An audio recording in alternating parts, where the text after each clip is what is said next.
Hello students, आपका मेरे channel technical बंधुज पर स्वागत है। हमने लास्ट क्लास में सारे न्यूमेरिकल्स को कंप्लीट कर लिया था। जो भी हमने पढ़ा था अब तक सब कुछ न्यूमेरिकल पूरा हल कर चुके हैं। अब effect of temperature on resistance, ये चीज़ आज हम पढ़ेंगे, इस टॉपिक को कवर करेंगे। इफ़ेक्ट ऑफ टेम्परेचर मतलब इसका हिंदी क्या है, हिंदी लिख देता हूँ मैं। ताप का प्रतिरोध पर प्रभाव। प्रतिरोध पर ताप का क्या प्रभाव पड़ेगा। टेम्परेचर है, कोई कंडक्टर रखा हुआ हो, यदि उसका हम टेम्परेचर बढ़ाते हैं तो उसके रेजिस्टेंस में क्या प्रभाव पड़ेगा, उसकी करंट में क्या प्रभाव पड़ेगा, ये चीज़ें हम सारी जानेंगे। तो चलिए शुरू करते हैं। Effect of temperature on the resistance. इसको शुरू करने से पहले, इसको देखने से पहले एक चीज़ और पढ़ते हैं, temperature coefficient of the resistance. Temperature coefficient क्या है, चलिए हेडिंग डालते हैं, टेम्परेचर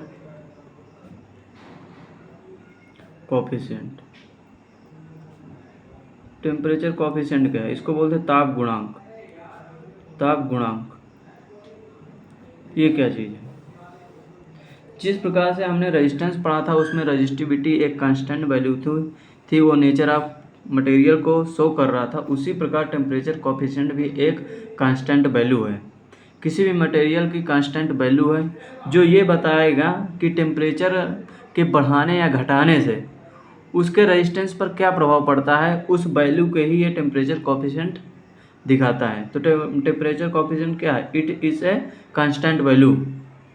ये क्या है, it is a constant value which क्या करता है, जो कि डिसाइड करता है नेचर ऑफ द मटेरियल। यह एक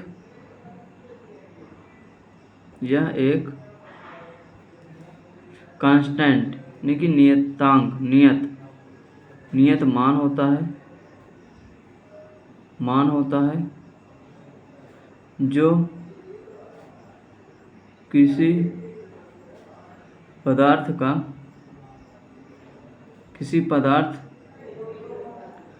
पर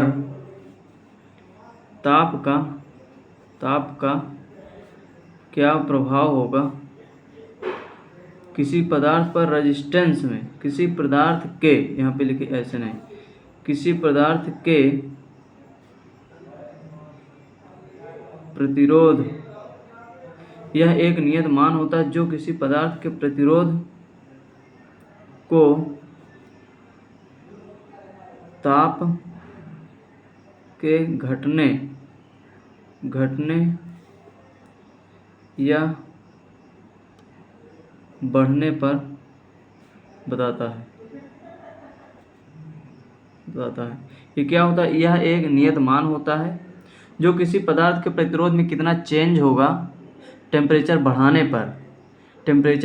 पर या घटाने पर, उसके रेजिस्टेंस में कितना परिवर्तन होगा, उसी चीज़ को ये बताता है टेम्परेचर कोएफिशिएंट। ठीक है, ये टू टाइप्स का होता है। टू टाइप्स मतलब दो प्रकार का होता है।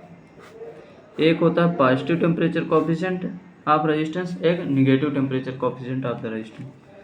एक होता है पॉजिटिव यानी धनात्मक ताप गुणांक, एक होता है ऋणात्मक ताप गुणांक। धनात्मक ताप गुणांक यानी positive temperature coefficient of resistance. ये होता है negative temperature coefficient of the resistance. Positive temperature coefficient का मतलब क्या है, पॉजिटिव टेम्परेचर कोएफिशिएंट मतलब कि ये है, यदि हम टेम्परेचर को बढ़ाते हैं तो इसका रेजिस्टेंस भी बढ़ जाता है। ठीक, इसका क्या मतलब है, लिख देता हूँ मैं। इसका क्या मतलब है, ताप बढ़ाने पर रेजिस्टेंस बढ़ता है, ताप बढ़ाने पर प्रतिरोध का मान प्रतिरोध का मान बढ़ता है। ठीक, इसमें क्या होता है,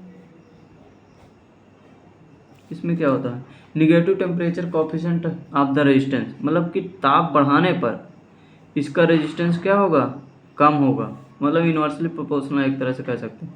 इसमें क्या होता है, ताप बढ़ाने पर प्रतिरोध का मान, ताप बढ़ाने पर प्रतिरोध का मान घटता है। ठीक है, समझ आ गया। दो प्रकार का, एक पॉजिटिव टेम्परेचर कोफिशिएंट होता है, एक negative temperature coefficient. Positive temperature coefficient में क्या होता है, यदि हम टेम्परेचर को बढ़ाते हैं तो इसका रेजिस्टेंस भी बढ़ता है। यदि हम टेम्परेचर को बढ़ाएंगे इसका रेजिस्टेंस भी बढ़ेगा। यदि हम इसमें टेम्परेचर को, निगेटिव टेम्परेचर कोफिशिएंट में क्या होता है, यदि हम टेम्परेचर को बढ़ाते हैं तो रेजिस्टेंस क्या होता है, घटता है। ठीक है, इसमें एग्जाम्पल देख लेंगे। एग्जाम्पल, कंडक्टर, कंडक्टर कंडक्टर मतलब सुचालक, सुचालक, सुचालक में कौन कौन से आ जाते हैं, एल्यूमिनियम आ जाता है, कॉपर आ जाता है, और क्या आ जाता है, सिल्वर आ जाता है, आयरन भी आ जाता है। सिल्वर बेस्ट क्या है, बेस्ट कंडक्टर माना जाता है। सिल्वर, सिल्वर क्या है, बेस्ट कंडक्टर, बेस्ट कंडक्टर माना जाता है। ठीक, कंडक्टर में कैसा होता है टेम्परेचर कोफिशिएंट, हमेशा पॉजिटिव है, यहाँ लिख दीजिए, नोट कर लीजिए। कंडक्टर में यानी सुचालक में, सुचालक में हमेशा धनात्मक ताप गुणांक, धनात्मक ताप गुणांक होता है। ठीक है, इसका मतलब आप समझ गए, धनात्मक ताप गुणांक का मतलब क्या है, ताप बढ़ाएंगे तो इसका रेजिस्टेंस बढ़ेगा, किसमें, कंडक्टर में। ठीक, समझ में आ गया। अब इसमें देखते हैं, इसका एग्जाम्पल क्या है, इसका एग्जाम्पल क्या है, इसमें आता है सेमीकंडक्टर। सेमीकंडक्टर, सेमीकंडक्टर को क्या कहते हैं हिंदी में, अर्धचालक, अर्धचालक। और आता है इंसुलेटर, इंसुलेटर, इंसुलेटर में क्या आता है, कुचालक। ये सारी चीज़ें आती हैं। इसमें क्या होगा, यदि हम ताप को बढ़ाएंगे तो इसका रेजिस्टेंस घटेगा। सेमीकंडक्टर मटेरियल इलेक्ट्रॉनिक्स का पार्ट है, जब हम इलेक्ट्रॉनिक्स पढ़ेंगे तो उसमें बताऊंगा मैं, सिलिकॉन, जर्मेनियम, ये सब के बारे में कैसे होता है। जब हम इसका टेम्परेचर बढ़ा देते हैं तो इसमें कंडक्टर की तरह बिहेव करने लगता है, मतलब कि करंट फ्लो होने लगती है। क्यों, क्योंकि इसका रेजिस्टेंस डाउन होने लगता है, इसलिए करंट बढ़ने लगे। टेम्परेचर बढ़ाने पर क्या होगा, टेम्परेचर बढ़ाने पर इसका रेजिस्टेंस कम होगा। इसमें क्या होगा, टेम्परेचर बढ़ाने पर इसका रेजिस्टेंस भी बढ़ेगा। ठीक है, ये बातें आपको समझ आई होंगी। अब हम ग्राफ के माध्यम से समझेंगे। हाँ, एक चीज़ और, टेम्परेचर कोफिशिएंट का रिप्रेजेंटेशन कैसे करते हैं, टेम्परेचर कोफिशिएंट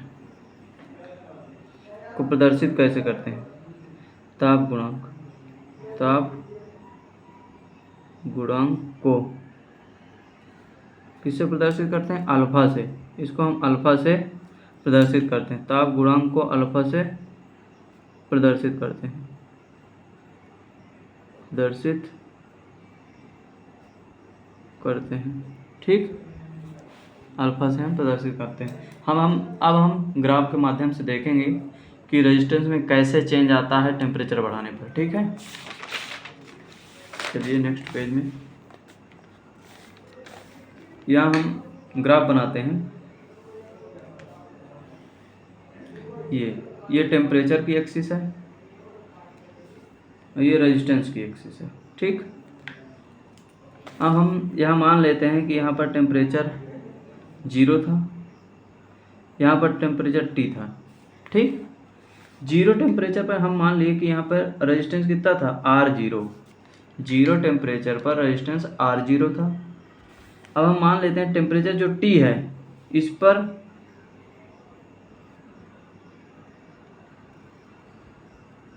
हम मान लेते हैं कि RT था रेजिस्टेंस।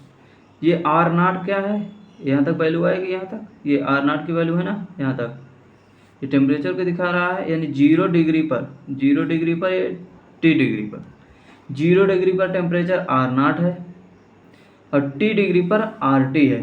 कंडक्टर की हम बात कर रहे हैं, कंडक्टर में है ये केस चल रहा है, कंडक्टर का केस क्या हुआ, 0 डिग्री पर आर नॉट है यानी आर 0 है और टी डिग्री पर क्या है, आर टी है। ठीक है, यहाँ से हम इसको मिला देते हैं। ठीक, यहाँ से यहाँ तक की वैल्यू कितनी है, आर नॉट, तो इसकी वैल्यू क्या हो जाएगी, आर नॉट। चलो इसको ए बी सी के रूप में लिख लेते हैं हम। ये हो गया ए, ये हो गया बी, ये हो गया सी पॉइंट, ये हो गया डी पॉइंट, ये हो गया ई पॉइंट। ठीक है, अब यहाँ से एक टर्म आता है स्लोप का। स्लोप को क्या कहते हैं हिंदी में, स्लोप को क्या कहते हैं, प्रवणता।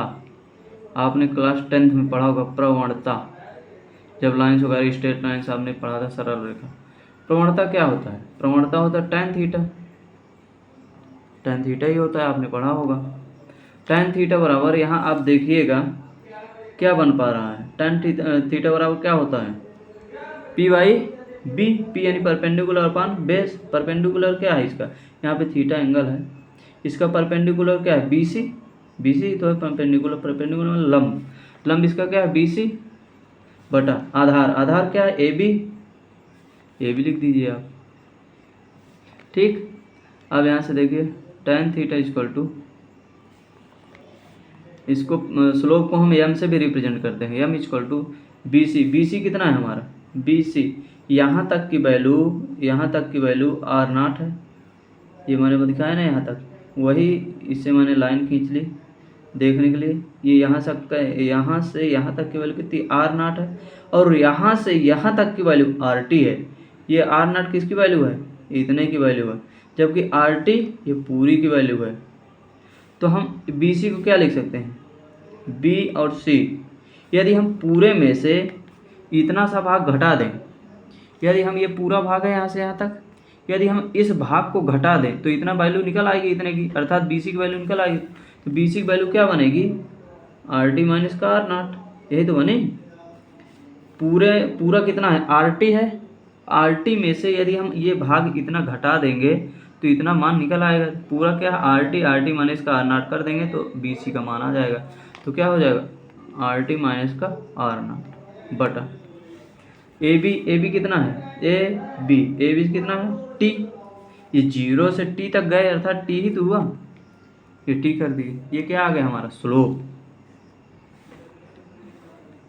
क्या आ गया स्लोप, स्लोप कितना आ गया, आर टी माइनस का आर नॉट अपान टी। ठीक है, अब हमने पढ़ा था टेम्परेचर कोफिशिएंट, 0 डिग्री है, यानी 0 डिग्री में हम यदि टेम्परेचर कोफिशिएंट निकालना चाहते हैं, 0 डिग्री में रेजिस्टेंस कितना है, R0, टेम्परेचर कोफिशिएंट कितना है, अल्फा 0, और T में यहाँ पे लिख देता हूँ, अल्फा 0 क्या है, ताप गुणांक 0 डिग्री सेल्सियस पर ताप गुणांक। ठीक, और अल्फा टी क्या है, टी डिग्री सेल्सियस पर ताप गुणांक का मान, ताप गुणांक। ठीक है, यदि बात समझ में आ रही है। तो अब जब हम ताप गुणांक हम निकालते हैं तो ताप गुणांक का फार्मूला होता है, ताप गुणांक बराबर होता है स्लोप अपान स्लोप बटा स्लोप मतलब प्रवणता बटा अल्फा 0 निकाल रहे हैं। अल्फा 0 का मतलब क्या है, 0 डिग्री पर ताप गुणांक, हम क्या निकाल रहे हैं, स्लोप 0 डिग्री पर ताप गुणांक निकाल रहे हैं। तो इसका फार्मूला होता है स्लोप बटा रेजिस्टेंस 0 डिग्री पर, यानी प्रतिरोध का मान, प्रतिरोध 0 डिग्री सेल्सियस पर। ठीक है, 0 डिग्री पर ताप गुणांक निकाल रहे हैं, तो जो स्लोप आएगा और जो 0 डिग्री पर रेजिस्टेंस होगा उसी से डिवाइड कर देंगे। Slope upon resistance at the same temperature जिस पर हम ताप गुणांक निकालना चाहते हैं। ठीक, प्रवणता स्लोप कितना आया था, यहाँ से देखिए आप, यहाँ से क्या आया था, आर टी माइनस का आर नॉट अपान टी। प्रतिरोध 0 डिग्री का हम निकाल रहे हैं ताप गुणांक, तो प्रतिरोध 0 डिग्री में कितना है, आर जीरो कर दीजिए। ठीक, तो अल्फा नॉट कितना आ गया, आर टी माइनस का R naught upon T into R naught. ये फार्मूला बन गया है, जहाँ पर ये क्या है, 0 डिग्री पर ताप गुणांक, temperature coefficient of resistance at 0 degree Celsius. इसको लिख देता हूँ मैं, 0 डिग्री सेल्सियस पर ताप गुणांक। अभी न्यूमेरिकल भी बताऊँगा किस टाइप से न्यूमेरिकल बनते हैं। क्या है, temperature coefficient of resistance at temperature 0 degree Celsius. ठीक, यदि मैं अल्फा टी की बात करूं, अल्फा टी क्या है, टी टेम्परेचर पर ताप गुणांक। मैंने क्या बताया था अभी, ताप गुणांक टी टेम्परेचर पर निकालना है तो स्लोप रख दीजिए, यानी प्रवणता बटा टी टेम्परेचर पर निकाल रहे हैं हम ताप गुणांक, तो टी टेम्परेचर पर रेजिस्टेंस कितना है resistance, R T. T temperature पर कितना है, आर टी, तो इससे आर टी से हम क्या कर देंगे, भाग दे देंगे। टी टेम्परेचर पर ताप गुणांक निकाल रहे हैं तो टी टेम्परेचर पर रेजिस्टेंस कितना है उससे हमें भाग देना है। तो स्लोप कितना आया था, R T minus R naught upon T into R T. ठीक है, तो अल्फा टी का मान कितना आ गया, आर टी माइनस का R naught upon T into R not.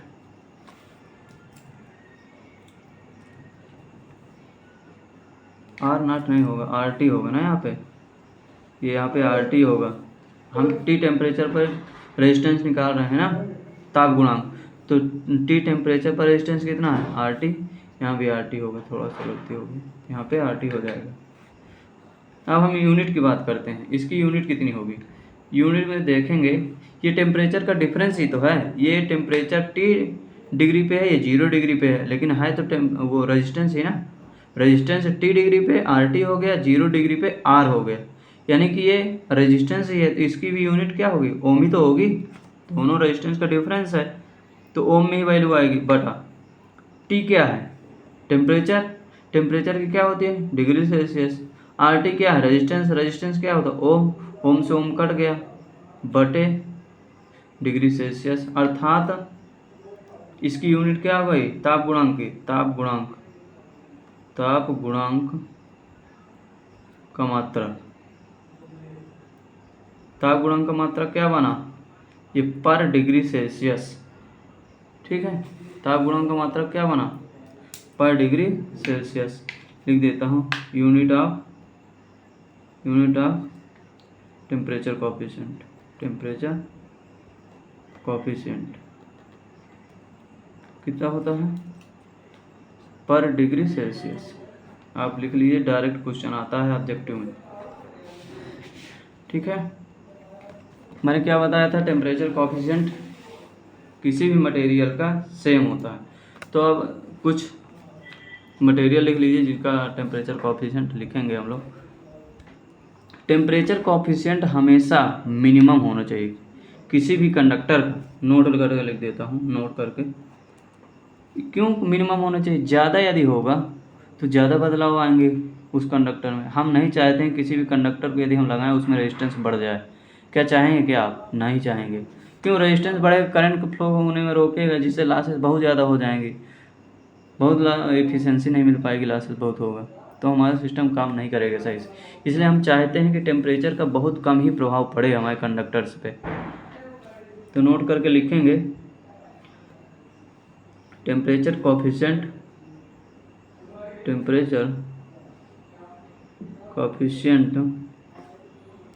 Of resistance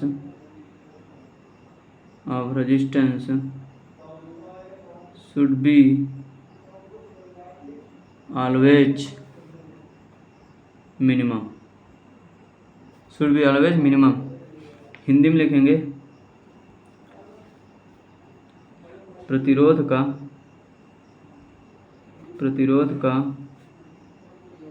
ताप गुणांक हमेशा कम से कम होना चाहिए।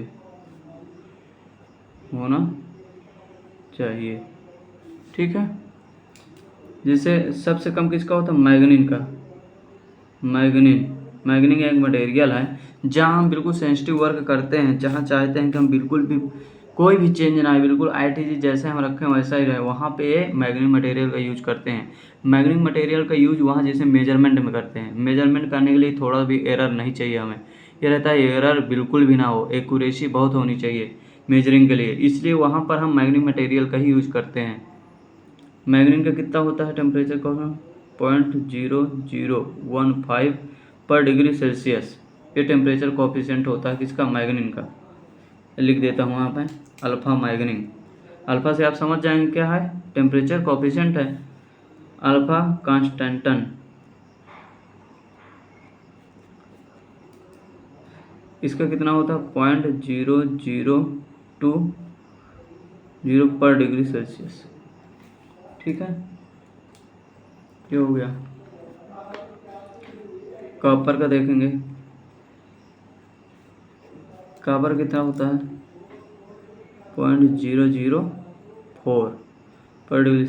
इसमें आप देख पा रहे हो, देखिए इसका सबसे कम है 15 है, इसका 2 है, यानी कि इससे तो ज़्यादा है। इसका 0.04 है, इसका तो और ज़्यादा है कॉपर का। ये वैल्यूज को आप याद रखेंगे, डायरेक्ट कभी कभी ऑब्जेक्टिव में आ जाता है। ठीक,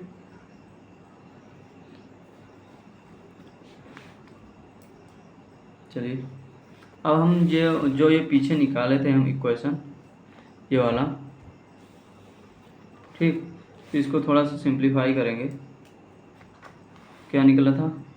अल्फा नाट क्या था? 0 डिग्री पर ताप गुणांक। इसका क्या था? इसका स्लोप जो था, स्लोप क्या था? RT माइनस का R0 अपॉन T अपान उसी रेजिस्टेंस से भाग कर रहे थे, जितने टेम्परेचर पर निकाल रहे थे हम ताप गुणांक, उतने टेम्परेचर पर कितना रेजिस्टेंस है उससे हम भाग दे रहे थे। तो क्या हो जा रहा था? RT माइनस का R0 अपान R0 इंटू T। ठीक, अब इसको इधर कर दीजिए, एक लाइन और लिख देता हूँ, RT माइनस का R0 अपान R0 T। ठीक, इसके नीचे कुछ नहीं है, अर्थात एक इसका तिर्यक गुणा करा दीजिए। जब तिर्यक गुणा कराएंगे तो alpha naught R0 T equal to RT minus का R0 मिलेगा।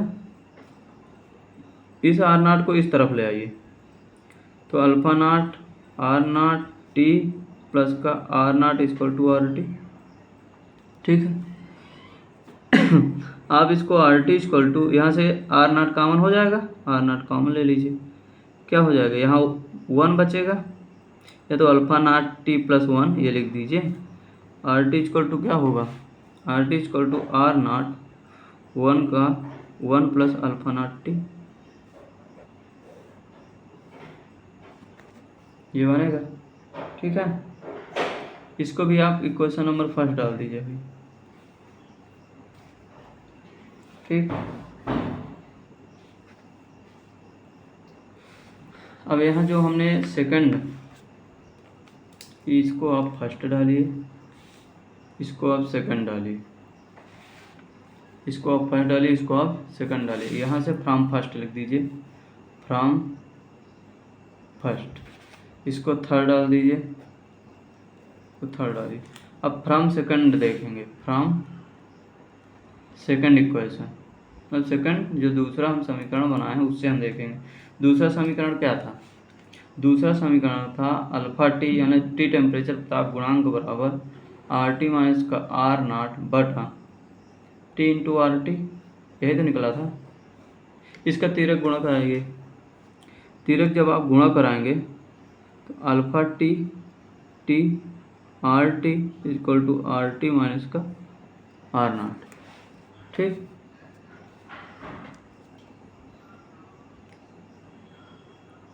तो तो R naught equal to, R naught इधर माइनस में इधर ले आइए तो प्लस में हो जाएगा आर नॉट, ये आर टी इधर ही है, आर टी इस वाली पूरी वैल्यू को उस तरफ लेके माइनस में हो जाएगा, माइनस में क्या हो जाएगा alpha T T R T, R naught equal to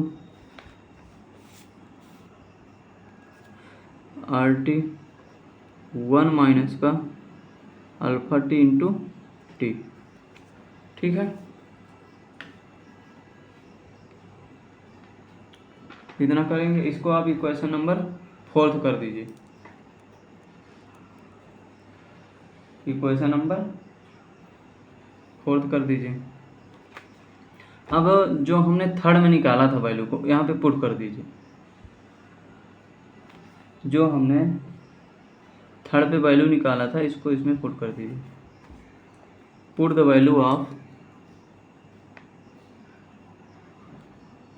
put the value of R T in equation 4, यानी आर टी की जो वैल्यू आई है इस 4 वाले इक्वेशन में रख देंगे तो क्या बनेगा, देखिए इसमें रखना है तो R naught equal to, R T value क्या, आर नॉट 1 प्लस का अल्फा नॉट टी, तो आर नॉट 1 प्लस का अल्फा नॉट टी यही हुआ इनटू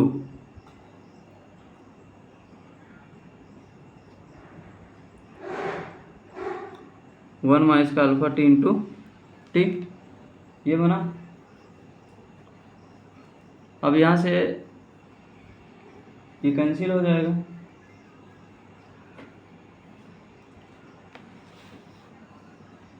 यहाँ से कैंसिल हो जाएगा, यहाँ क्या बचा, एक बचा होगा। कैसे कैंसिल हो जाएगा, क्योंकि ये मल्टीप्लाई में तो इसको बटे में ले आइए आप, बटे में ले आएंगे तो आर नॉट से आर नॉट कैंसिल नहीं, 1 टाइम जाएगा अर्थात 1 बचेगा, 1 बचेगा तो 1 अपान इस वैल्यू को भी इधर ले आइए, 1 प्लस का alpha naught T equal to 1 minus का अल्फा टी इंटू टी, यही तो बचेगा।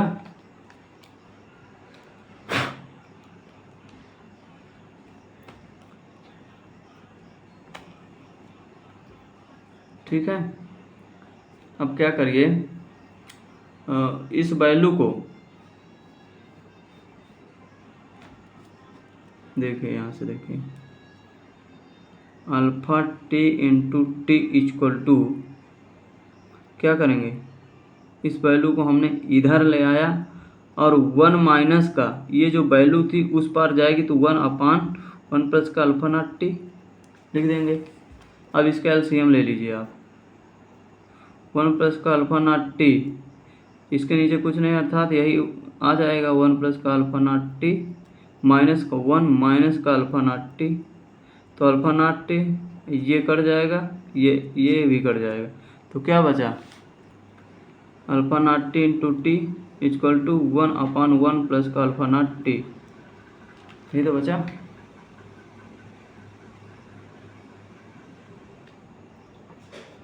मिस्टेक है क्या, यहाँ पर 1 प्लस का अल्फा नॉट टी,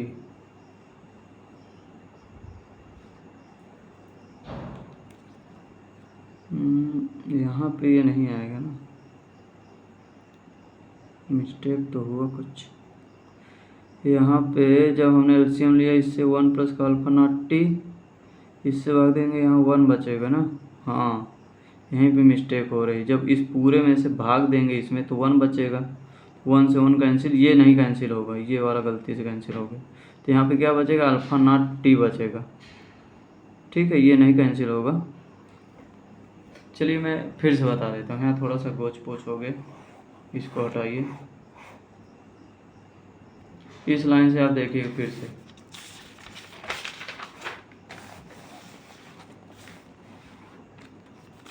लाइन में क्या था,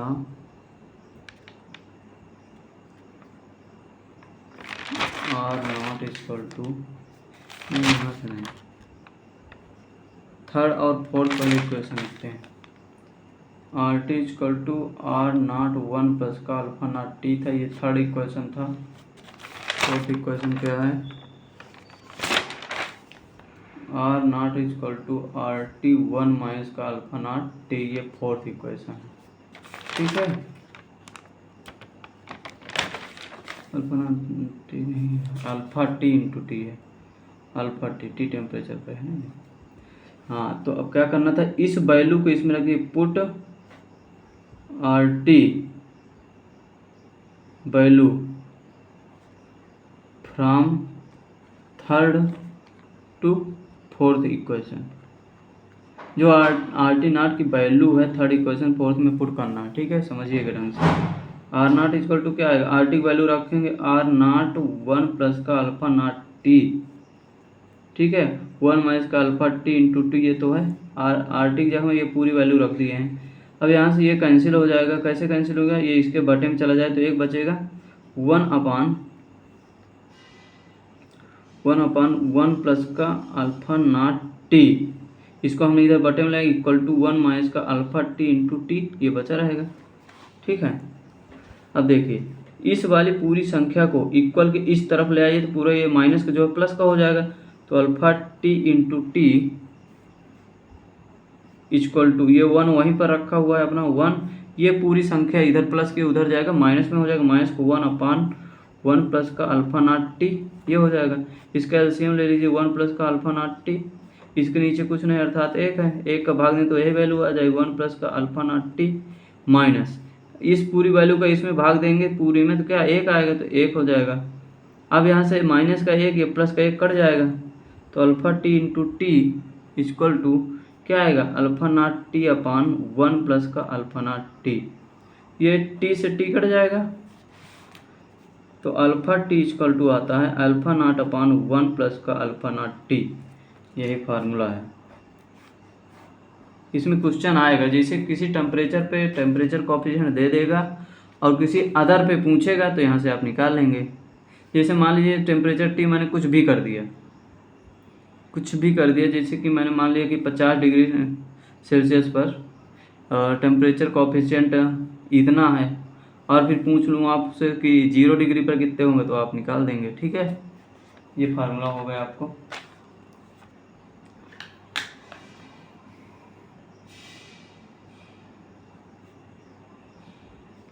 इसको आप याद रखेंगे, ये फोर्थ है। ठीक है, अब इससे हम कुछ न्यूमेरिकल करेंगे कल। आज का टॉपिक यहीं तक है, आपको समझ आया होगा, बिल्कुल समझ आया होगा। जहाँ भी दिक्कत समझ में आया आप लोग को आप मुझे बता देंगे। यदि दिक्कत नहीं आती, समझ में आता है क्लास, तो भी बताएं, कमेंट ज़रूर करेंगे। ये फार्मूला कल हम इससे रिलेटेड क्वेश्चन करेंगे ताकि आपको भी थोड़ा सा क्लियरिटी हो कि आखिरकार क्या चल रहा है। ये फार्मूला तो निकाले जा रहे हैं, इसका यूज कैसे होगा, तो हम लोग कल इन सभी फार्मूलाज का यूज करेंगे। आप लोग रिवीजन करके आएंगे टेम्परेचर कोएफिशिएंट का पूरा, इतना ही है। एक एक टॉपिक लेके ऐसे ही धीरे धीरे चलेंगे हम लोग। आप लोग वीडियो में बने रहिए, देखते रहिए, हर एक चीज़ क्लियर होगी, समझ भी आएगा। जहाँ पे समझ नहीं आता है आप लोग को लगे तो आप मुझे कमेंट ज़रूर करिएगा, नेक्स्ट क्लास में बता दूंगा, या उसी समय रिप्लाई करने लायक रहेगा तो उसी समय रिप्लाई कर दूंगा। नेक्स्ट क्लास में उसको ज़रूर डिस्कस करेंगे। तो चलिए आज यही क्लास आप करते हैं, नेक्स्ट क्लास में हम इससे रिलेटेड क्वेश्चंस को लगाएंगे, न्यूमेरिकल्स को सॉल्व करेंगे। तो ठीक है, चलिए यहीं से क्लास बंद करते हैं। थैंक यू आप लोगों को।